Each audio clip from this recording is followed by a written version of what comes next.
రాసుకోరా light నాకు ఇబ్బందిగా ఉందని చెప్పింది. మేము ఇంకా అప్పుడు బయటకు వచ్చి తిట్టుకుంటా అబ్బా చిన్న ఇబ్బంది దానికి అని చెప్పి తిట్టుకుంటా ఉన్నాం. ఇంకా మాట్లాడుకుంటా రాసుకుంటాను ఆ పిల్ల ఏడుస్తుంది. ఆ తర్వాత చాలాసేపు వచ్చింది, అంత చాలా గట్టిగా వచ్చింది. ఎవరు లేరు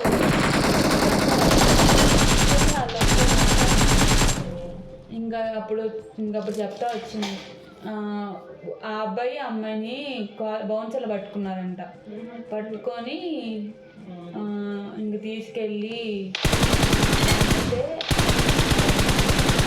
బాగా స్టిక్స్ ఉంటాయి కదా, అవి 3 బౌన్సర్లు ఉత్తికేశారంట. ఆ అమ్మాయిని అయితే లేడీ వాళ్ళు ఉంటారు,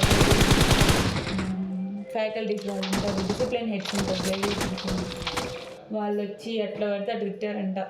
మీ ఇంట్లో ఇలాగైనా